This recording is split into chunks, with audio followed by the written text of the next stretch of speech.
Chapter 1. What is thought and how do we think? I think, therefore I am. Rene Descartes. Interesting. I have that tattoo. Since the beginning of mankind, humans have attempted to understand how the world around them works, in what context we fit into it, and how we establish the connection between reality and the brain.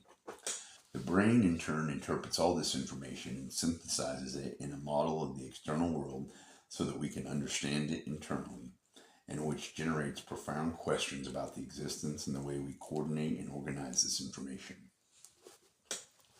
From the 19th century onwards, the separation of thought and consciousness, the continuous dynamic flow of ideas, judgment, concepts, among others, was created. Even though there was still no comprehensive theory in the 20th century that managed to conceptualize the reason for thinking the way we think, some divisions were established by several authors, such as subjectivity, which refers to personal experiences, judgment, which is the process of establishing relationships between concepts, and the content, which is thinking about something, the content itself. We generally don't think about the particulars of the cognitive process that create thoughts or how they work. On a daily basis, we only use the resources offered by the brain to communicate, to reason, and to establish relationships between abstract and subjective concepts that use memory and deal with external stimuli from the environment. But, after all, what is thought?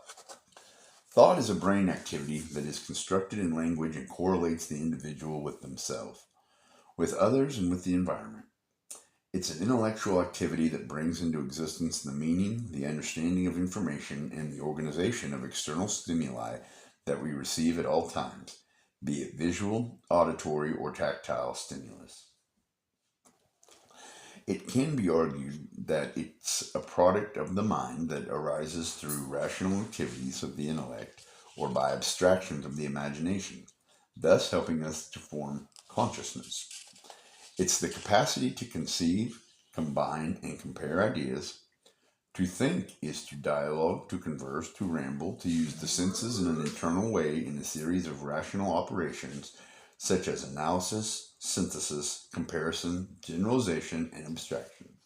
We think by seeing internal images, hearing sounds, or speaking internally. The process involves a series of neural networks that together build the thought that later can be communicated through speech, writing, or sign language. I have to apologize for my dog Sadie. She's always trying to throw salt in whatever I do.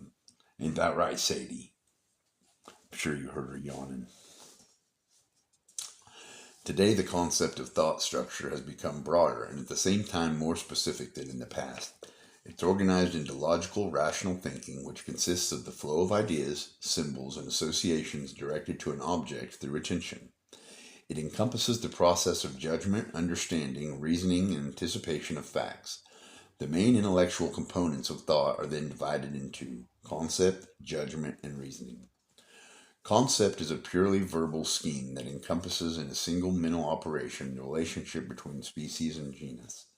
It consists of the abstractions of memories derived from the repetition of a constant stimulus associated with the denial of unnecessary stimuli, separating the fundamental and circumstantial through generalization and abstraction about objects. Judgment is the most complex product of the intellect. It makes use of logic to establish associations between different concepts. It's the result of the individual's judgment of objective reality. Through internalized beliefs and associative processes, we evaluate the sensory data in order to position us in the world. Logical thinking leads to judgment, and the relationship between judgments constitutes reasoning. It oscillates between abstract and fantasy thinking with no determined direction. There is, in fact, no concept considered the most accurate for the definition of thought. It can be said that thinking is the recognition of the coherent flow of ideas that occur naturally and effortlessly. Thus, thought, which is the product of the mind, produces a range of abstract concepts that designate the mind itself. Within this comprehensive philosophical concept that is thought, we can recognize two distinct types that correlate in order to create meanings, which are part of the composition of thought. They're called vocalized thought and visual thinking. There can be thought only with images. However, there is no vocalized thought without language. The complexity of thought embraces several areas of the brain. So in order to delimit its scope, we're going to focus on two different types of thinking. Those based on images, visual memory, and vocalized thoughts, which essentially depend on the language learned in the word. To understand how the mind control technology works, we have to pay attention to the cortical dynamics that generate these thoughts. In order to mainly understand how vocalized thought and visual thinking work, we cannot disassociate or study language separately and its influencing power in the rest of the cortex, as well as its importance in these specific processes. Visual thinking is also associated with language and words. However, vocalized thoughts depend essentially on the language. So let's start thinking about these concepts to understand how this terrible technology works. And that is the end of chapter 1.0, because the next subchapter, whatever is 1.1, I'm going to go ahead and start a new session for it. I hope to see you guys soon. Thanks for joining me.